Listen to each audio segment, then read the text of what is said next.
नमस्कार। सोचा है कभी कि ये पूरा का पूरा यूनिवर्स और इसके सारे बिल्डिंग ब्लॉक्स मतलब कि एलिमेंट्स इतने परफेक्ट तरीके से आखिर कैसे ऑर्गेनाइज होते हैं? आज हम इसी कमाल के सिस्टम के पीछे का राज खोलने वाले हैं, द पीरियोडिक टेबल।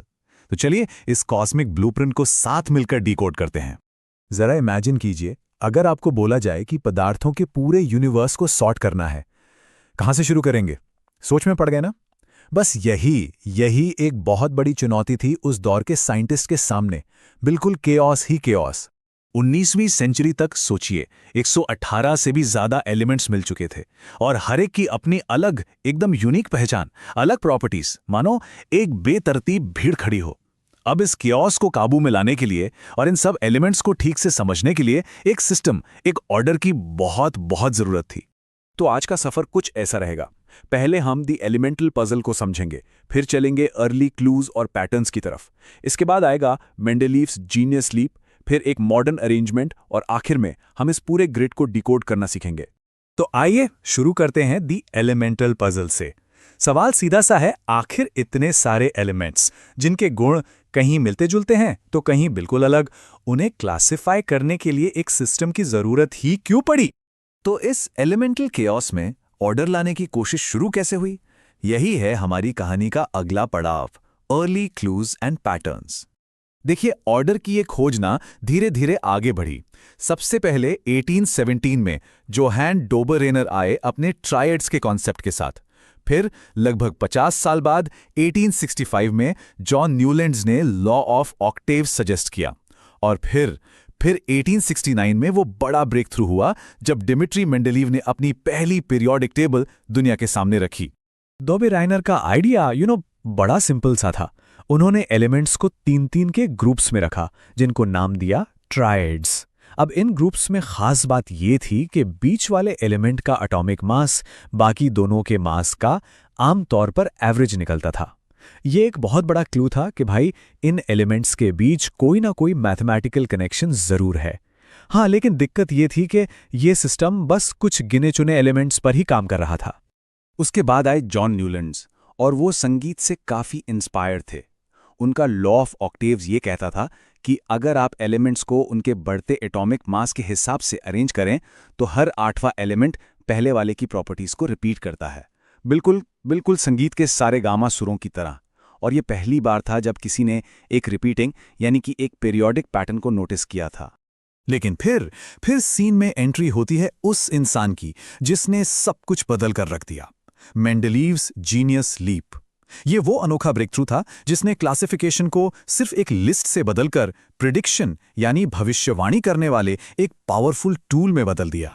तो मेंडलीव का कोर प्रिंसिपल क्या था? वो कहते थे एलिमेंट्स की प्रॉपर्टीज उनके एटॉमिक मासेस का पीरियोडिक फंक्शन होती हैं। सिंपल शब्दों में इसका मतलब यह है कि अगर आप एलिमेंट्स को उनके मास के हिसाब से अरेंज करते हैं तो उनकी प्रॉपर्टीज एक रेगुलर इंटरवल के बाद खुद को रिपीट करती हैं। सिंपल। और यही उनके जीनियस का सबसे बड़ा सबूत है। उन्होंने एक बहुत हिम्मत वाला काम किया, अपनी टेबल में जानबूझकर खाली जगह छोड़ दी। सोच सकते हैं, ये उन एलिमेंट्स के लिए थी जो उस टाइम तक डिस्कवर भी नहीं हुए थे। और इतना ही नहीं, उन्होंने उन अननोन एलिमेंट्स की प्रॉपर्टीज तक प्रेडिक्ट कर दी। और जब वो एलिमेंट्स मिले तो उनकी प्रेडिक्शंस हैरान करने वाली हद तक सही निकली। हालांकि कुछ परेशानियां तब भी थीं, जैसे हाइड्रोजन की पोजीशन आखिर क्या हो, ये अजीब था, और आइसोटोप्स को उनकी टेबल एक्सप्लेन नहीं कर पा रही थी। तो मेंडलीव की टेबल में जो ये पहेलियां थीं, इन्हें सुलझाया कैसे गया? यही है हमारा अगला स्टॉप, अ मॉडर्न अरेंजमेंट। अब हम उस क्रूशियल करेक्शन की बात करेंगे जिसने पीरियोडिक टेबल को वो रूप दिया जिसे हम आज जानते हैं।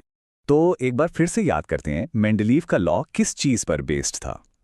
राइट, एटॉमिक मास पर। और मॉडर्न पीरियोडिक लॉ वो बेस्ड है एटॉमिक नंबर पर। बस एक छोटा सा बदलाव, लेकिन यही सबसे जरूरी बदलाव था। बस एक शब्द और सब कुछ बदल गया। मास से नंबर तक का ये शिफ्ट एक पूरी साइंटिफिक रेवोल्यूशन थी। और उस रेवोल्यूशन का नतीजा ये रही modern periodic table. Atomic number के हिसाब से 7 पीरियड्स और 18 ग्रुप्स में परफेक्टली ऑर्गेनाइज्ड। यही वो टेबल है जिसे आज पूरी दुनिया में यूज किया जाता है। लेकिन सवाल ये है कि आखिर ये टेबल इतनी खास है क्यों? क्योंकि ये सिर्फ एलिमेंट्स की एक लिस्ट नहीं है, ये एक प्रिडिक्टिव टूल है। चलिए अब देखते हैं कि इसके स्ट्रक्चर को यूज करके हम किसी भी एलिमेंट का बिहेवियर कैसे प्रिडिक्ट कर सकते हैं। It's time to decode the grid. सबसे पहले एटॉमिक रेडियस यानी एटम का साइज।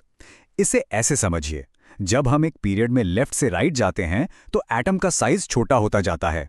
क्यों? क्योंकि न्यूक्लियस की पावर बढ़ जाती है और वो इलेक्ट्रॉन्स को अपनी तरफ ज्यादा खींचना शुरू कर देता है। लेकिन जब हम ग्रुप में ऊपर से नीचे आते हैं तो एक नई शेल जुड़ जाती है और एटम बड़ा हो जाता है। Next, ionisation energy. ये वो एनर्जी है जो किसी एटम से एक इलेक्ट्रॉन निकालने के लिए चाहिए होती है। अब सोचिए, जो एटम छोटा है उसने अपने इलेक्ट्रॉन्स को बहुत कस के पकड़ा हुआ है, आई वाई थोड़ी ना जाने देगा। इसीलिए जब हम पीरियड में लेफ्ट से राइट जाते हैं और एटम छोटा होता जाता है तो इलेक्ट्रॉन निकालना मुश्किल हो जाता है, यानी एनर्जी बढ़ जाती है। और जब ग्रुप में नीचे आते हैं, एटम बड़ा होता है, इलेक्ट्रॉन दूर होता है, तो उसे निकालना आसान हो जाता है। और आखिरी में है इलेक्ट्रोनेगेटिविटी। सिंपल भाषा में ये एक एटम की इलेक्ट्रॉन्स को अपनी तरफ अट्रैक्ट करने की पावर है, एक मैग्नेट की तरह।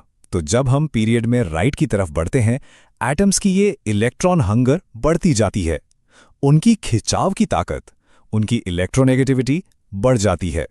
तो इन सब का सार क्या निकला? देखिए, जब हम एक पीरियड में आगे बढ़ते हैं, एटम का साइज छोटा होता जाता है, लेकिन उसकी आयोनाइजेशन एनर्जी और इलेक्ट्रोनेगेटिविटी बढ़ जाती है और मेटालिक कैरेक्टर कम हो जाता है। जबकि नीचे आने पर इसका उल्टा होता है, साइज बढ़ता है, मेटालिक कैरेक्टर बढ़ता है। कितना खूबसूरत और प्रिडिक्टेबल सिस्टम है ना ये। तो ये टेबल हर उस चीज को ऑर्गेनाइज करती है जो हम जानते हैं, पर इससे एक सवाल उठता है, उन एलिमेंट्स में क्या रहस्य छिपे होंगे जिनकी खोज अभी बाकी है। ये टेबल सिर्फ हमारे ज्ञान का कलेक्शन नहीं है, ये आने वाले कल की डिस्कवरीज का रोड मैप भी है।